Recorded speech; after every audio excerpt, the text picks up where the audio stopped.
तो 5 राज्यों के विधानसभा चुनाव से पहले कई राज्यों में हुए निकाय चुनाव के नतीजे आप लोगों ने देखे किस तरह के आए। बीजेपी को सभी राज्यों में लगभग वो यानी कामयाबी नहीं मिली जिसकी उसको तलाश थी।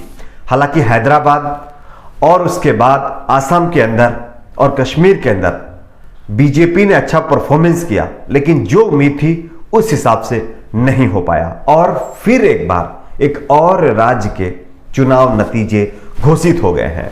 इस राज्य के 90 सीटों पर जो नतीजे आए हैं उसमें बीजेपी फिर एक बार पिछड़ गई है और कांग्रेस पार्टी ने यहां पर चुनाव जीत लिया है।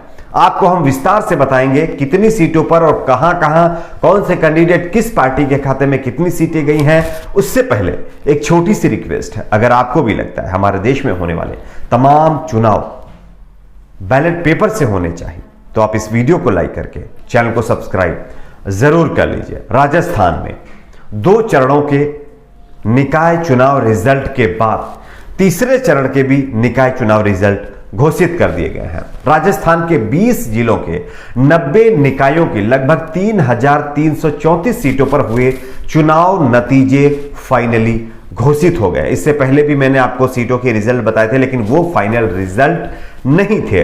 अब फिलहाल सभी सीटों के फाइनल रिजल्ट आए हैं।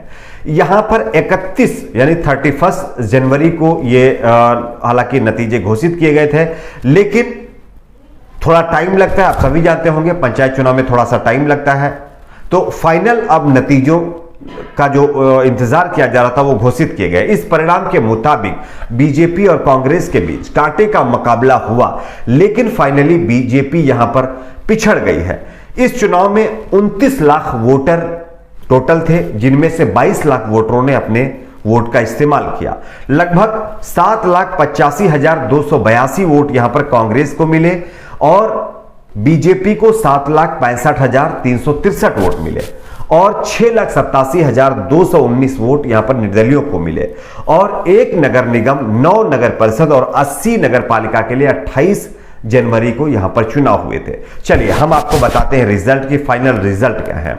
90 सीटों पर हुए चुनाव रिजल्ट में कांग्रेस पार्टी ने 48 सीटों पर कब्जा जमाया है, जबकि बीजेपी महज 37 सीटों पर ही सिमट कर रह गई है। वहीं निर्दलीय यहां पर 3 सीटों पर जीतने में हासिल हुए हैं और एनसीपी 1 और आरएलपी को 1 सीट पर जीत हासिल हुई है। 90 निकायों में से 3 पर निर्विरोध चुनाव हुआ था, यानी कि वहां पर कोई कॉन्टेस्ट में था ही नहीं, मुकाबले में था ही नहीं, इसलिए ये निर्विरोध कैंडिडेट चुने गए। लेकिन 90 सीटों में से मैक्सिमम सीटें कांग्रेस पार्टी के खाते में गई, जैसा कि मैं आपको दिखा भी रहा हूं। 48 सीटों पर कांग्रेस और 37 सीटों पर बीजेपी सिमट कर रह गई है और ये कांग्रेस पार्टी के लिए एक बड़ी कामयाबी है।